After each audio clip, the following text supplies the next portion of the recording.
Hi guys! So, in this video, i-discuss natin or isa-summarize natin yung mga procedures na ginagawa natin sa hematology lab routinely. So, first na pag-uusapan natin is our hemoglobin. So, these are the following reference values according to Brown. 15 to 20 grams per DL yung normal na hemoglobin at birth. Bumababa siya after 2 months to 9 to 14. And then sa woman, adult woman, 12 to 15 grams per deciliter. And sa male is 14 to 18 grams per DL. Pero at some books, and yung ginagamit nila sa national board or local board is 14 to 18 grams per DL yung sa lalaki. Okay?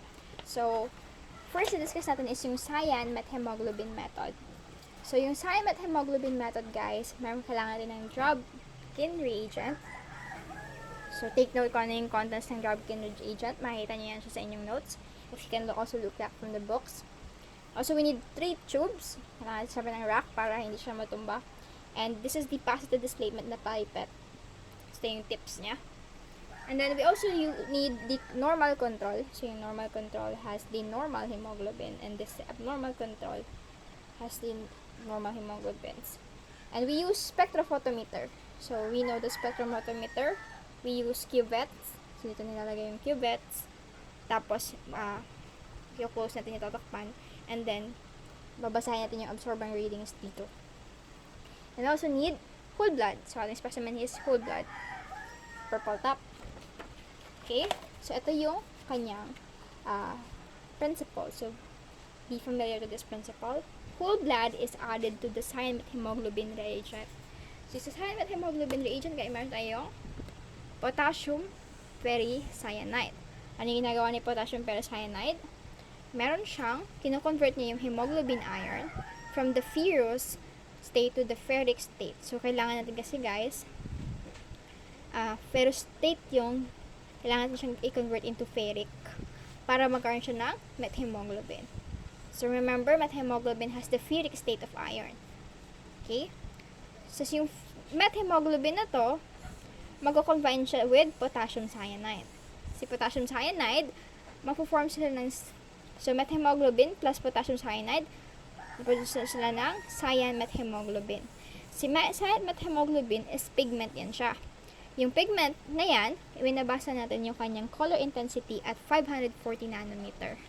Yung optical density ng solution is proportional to the concentration of hemoglobin.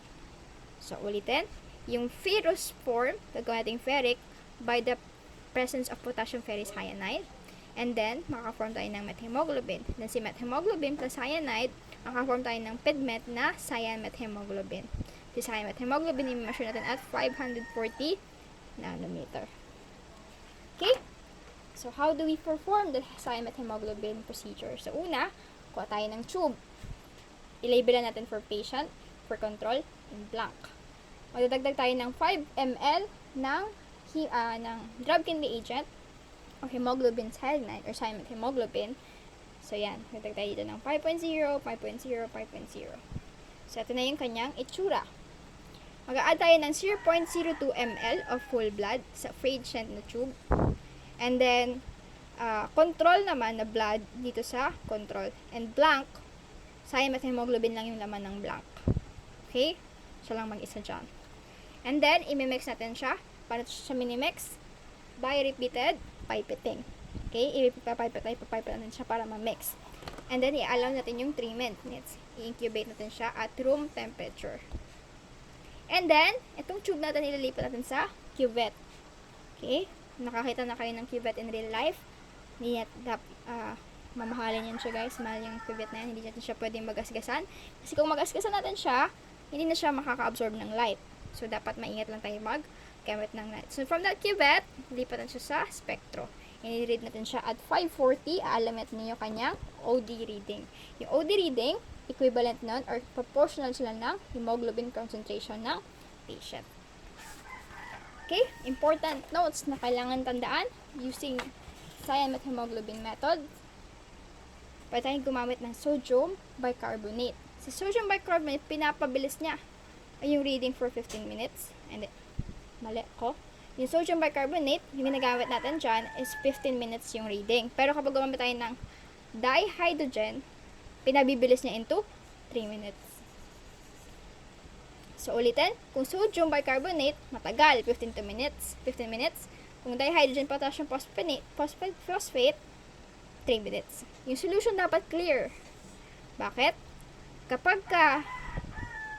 Kasi gumagamit tayo guys ng optical method. So, kailangan talaga na clear palagi yung specimen kapag gumagamit tayo ng optical methods. Sources of error, naga-falsely elevate yung hemoglobin in presence of increase or high na WBC count. Kasi kapag mataas yung ating WBC count, medyo cloudy yung ating supernatant. So, kailangan natin mag-centrifuge para bumaba yung ating mag-sediment yung WBC at magkagamit natin yung supernatant. In the presence of hemoglobin S and C, so medyo din dito guys, cloudy yung ating specimen, i-dilute natin siya 1:1 with distilled water. Kung lipemic naman, mag-a-add tayo ng 0.01 ml patient plasma plus 5 ml ng HCN as a blank. So, kung kanina, ito lang, ngayon magdadagdag tayo ng patient plasma. Kapag mataas yung overall antiguan natin, does not affect, walang effect yung ating increase antiguan. Now, let's talk about hematocrit. So, we know that hematocrit is not actually a term. Isa siyang procedure. Okay? Pero since common na siya, natawag na natin siya ngayong hematocrit. Ang tinataterm talaga natin sa hematocrit is yung packed red cell volume.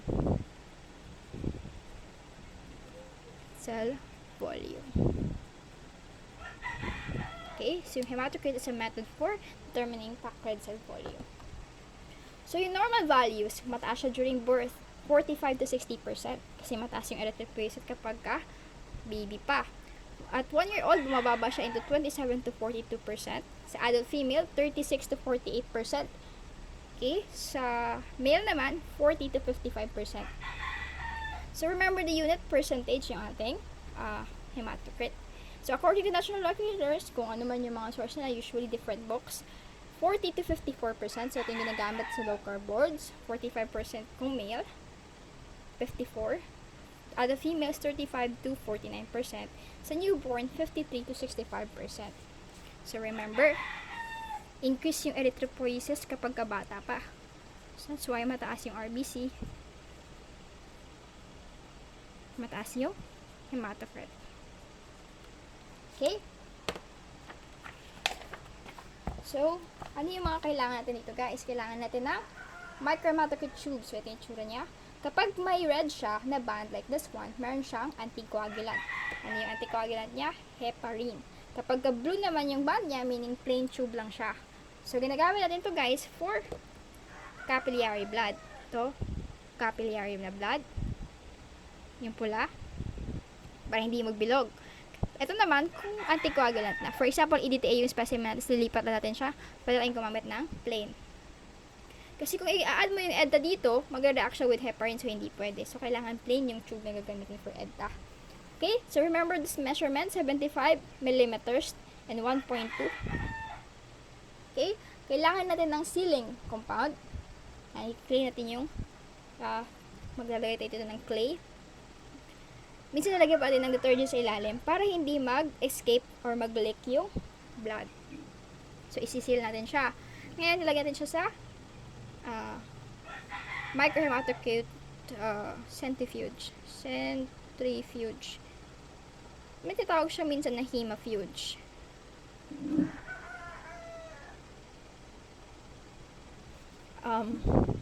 So, ito yung tube. Dapat duplicate kasi yan siya, guys. Dalawa yung, for example, ako patient, dapat dalawa na tube yung i-collect mo sa akin.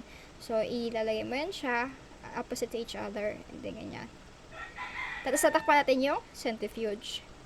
Gagamit tayo na, sometimes, kilalagay tayo ng tape sa takip ng centrifuge para malaman natin if nag-leak ba yung ating red blood cell. Kasi kapag nag-leak siya, guys, leakage, bababa naman yung ating hematocrit. Maku-falsely decrease siya. Okay? Ito naman yung reading ng ating hematocrit. So, usually, i-adjust natin to. For example, dito, yung kanyang hematocrit. 50 yung aking hematocrit dito sa aking example. So, hindi mo siya pwedeng i-include yung Buffy coat. Buffy coat is not included. Take note. Yung problema lang dito guys, pag gumagamit tayo ng reader, meron tayong natawag na parallax. Okay, yung parallax meaning, iba siya sa mata ng, iba yung angle ko, iba din yung angle mo, iba rin yung reading. So for example, dito ko tumingin, yung basa ko naman is, for example, 48. Kung dito naman ako tumingin, yung tingin ko dito is 49. So it's because of the bias of the eye. So, ito yung principle ng ating hematocrit. Whole blood is centrifuge. So, in full blood sa capillary tubes, yung centrifuge is for maximal red blood cell, maximum red blood cell packing. Yung space occupied by the red blood cell is measured and expressed as percentage of the whole blood volume. Okay? So, ito gagawin natin. Una, i-fill natin yung dalawang tube. Isi-seal natin siya on one end. The plug should be 4 to 6 millimeters. Take note of the measurement. Per 4 to 6. I-place natin yung dalawang microhubs in the ratio opposite, exactly opposite from each other. So, repeat natin siya for 5 minutes. And then, i-read natin. Should agree within 1 unit yung dalawa. Okay, report as percentage o di kaya decimal. Okay, important notes. Kapag ka-incomplete yung sealing, falsely low hematocrit. Kung inadequate yung centrifugation, falsely high. Kung over-anticoagulate yung blood, falsely low. Kung trap yung plasma, think na ito yung ating hematocrit. Yung direction ng plasma, papapasok siya dyan. And then yung red blood cell nagpapak. So, kung minsan, mapasok yung plasma siya, natatrap yan siya, dyan like that, may mga natrap na plasma dito, nagalid siya, falsely higher na falsely higher na hematocrit because of the trust plasma. Tumataas yung hematocrit natin because of the presence na plasma na natrap dyan. So, nangyayari yung mga trust plasma in cases of macrocytic anemia, spherocytosis, thalassemia, hypochromic cell, and sickle cell. Okay? Next naman guys is white blood cell count. So, gumagamit tayo guys ng Toma white count pipette. Yung itsura ng Toma white count pipette, meron siyang bulb. Yung bulb niya nakakayang mag-hold ng 10 units. Yung stem naman niya, kaya mag-hold ng 1 unit. Meron siyang bead, usually blue or di kaya white. Kaya may white na presence na tube. So, yung calibration ng kanyang Toma white count pipette, meron siyang 11, 0.5, and 1.0. So, up to here yung blood, up to here naman yung diluting fluid. Yung hemocytometer, magawa tayo ng WBC diluting fluid and microscope. So, ito yun. So, remember, whole blood is mixed with a weak acid solution to dilute blood and hemolyze the red blood cells. So, anong ginagawa ng acid? Sinisira niya yung red blood cell. Bakit kailangan sirain yung red blood cell? Para white blood cell lang yung matira. Okay? So, una, lagyan natin yung blood dito hanggang dito. Sasak natin yung blood hanggang dito. And then, nalagay tayo ng diluting fluid. And then, i-mix natin siya. So, ganito dapat mag-mix. Ganyan. Okay? And then, fill mo yung counting chamber. Yung first na drops, tinatapon natin. Bakit natin tinatapon? Kasi yung nasa stem, usually, pagkatapos natin i-mix, yung natitira dito, is pure diluting fluid. So, kailangan natin siya itapon yung mga first na drops. And then, ilalagay natin yan siya sa microscope at bibilang natin yung white blood cell. So, ika-calculate tayo natin. Okay?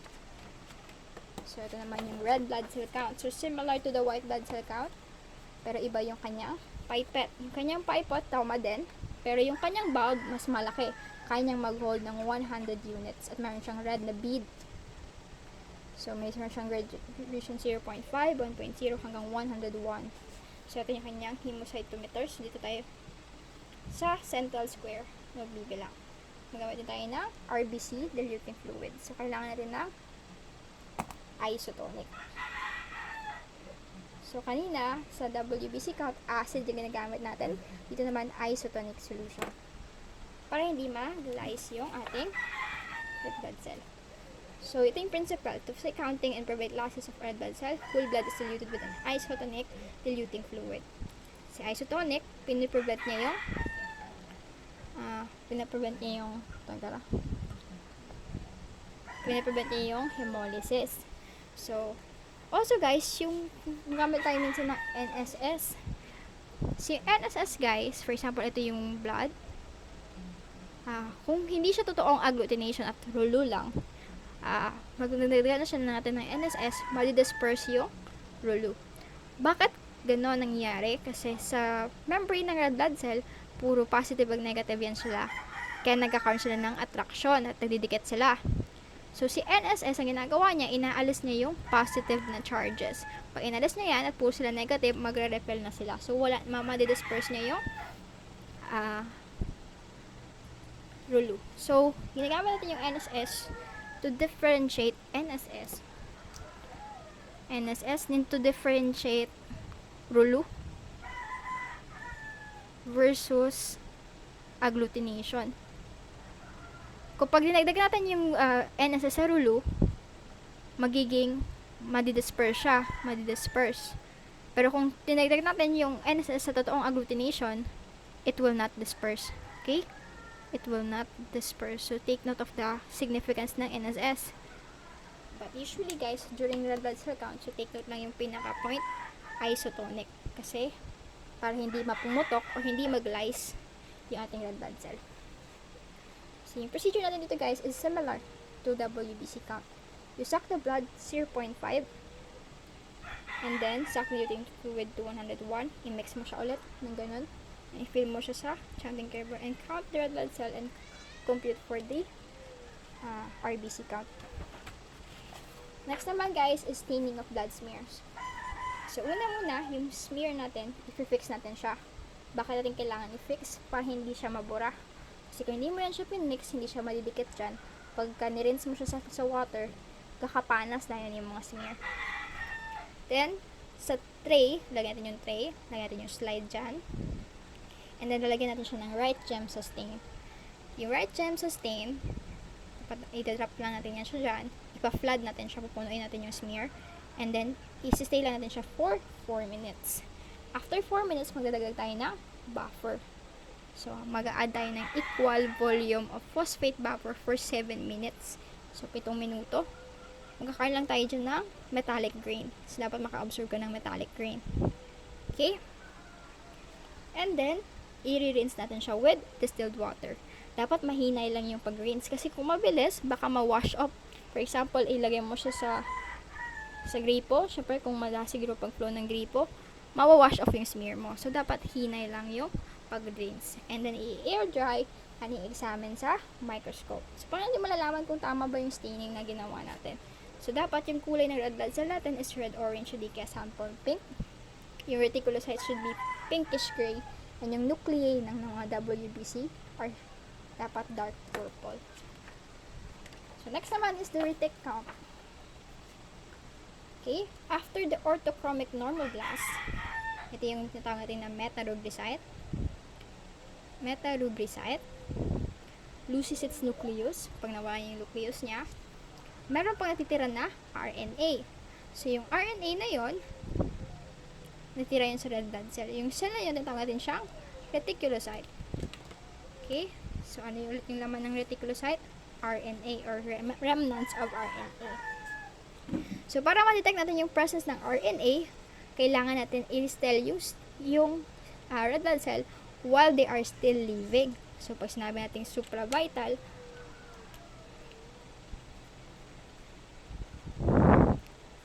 staining while cells are still living, so dapat buhay pa yung red cells. So, yung natawag natin dyan is supravital staining.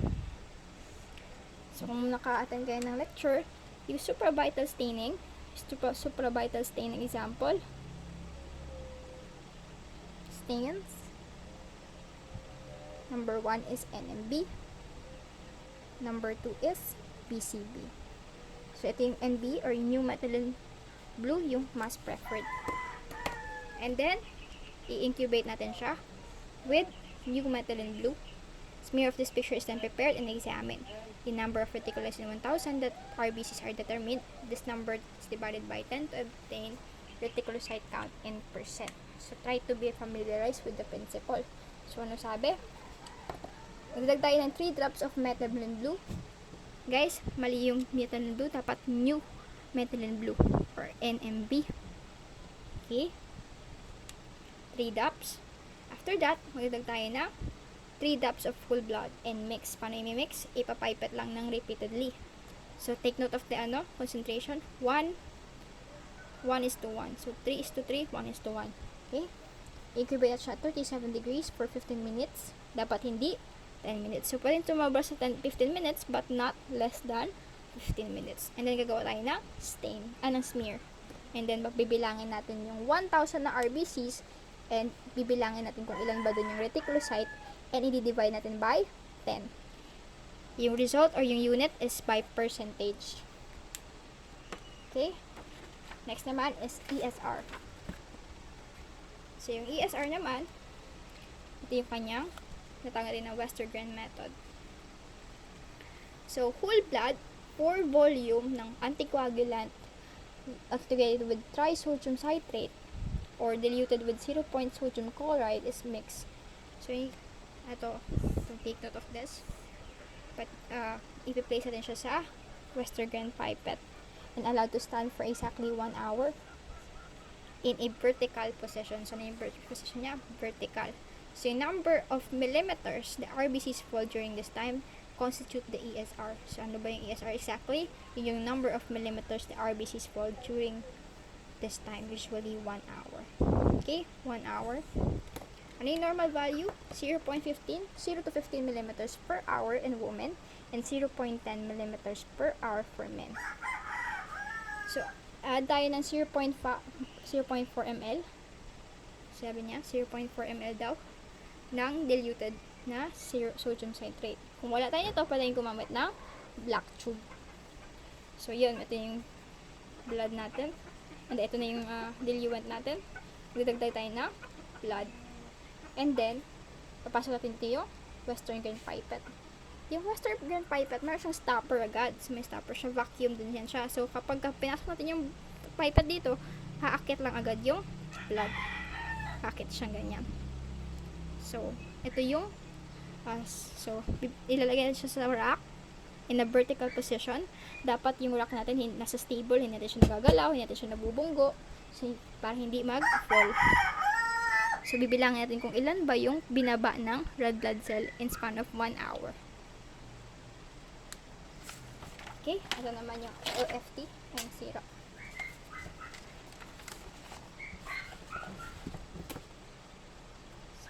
So, yung OFT, so yung significance ito is to confirm our hereditary spherocytosis.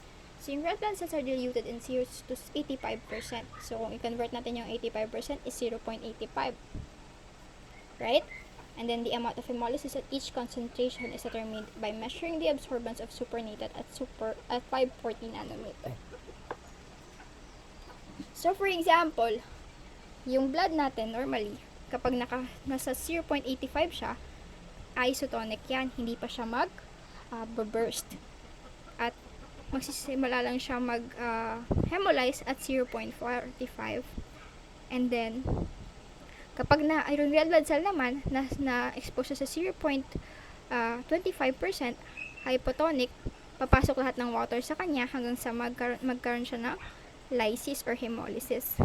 That's the normal. Pero in times of hereditary spherocytosis, kahit nasa 0.65 pa lang siya, which is close to isotonic, magsistart na siya rupture. Bakit? Kasi wala siyang spectrin sa kanyang membrane. So, kukunin niya lahat ng water, kahit nasa 0.65 pa lang siya, pag nakuha niya na lahat ng water, puputok na agad siya. Magsisimula na siyang pumutok at 0.65. At 0.45, hindi pa yan siya totally hypotonic, pumutok na siya agad, guys. Okay? Sira na talaga siya. So, in times naman ng thalassemia, so, kahit na malapit na siyang hypotonic na siya, hindi pa rin siya pumuputok. Bakit? Kasi ina-absorb pa niya lahat ng tubig kasi maliit lang siya. Okay? Okay, wala na. Thank you so much, guys. Kung may mga tanong kayo, PM lang. Thank you so much for watching.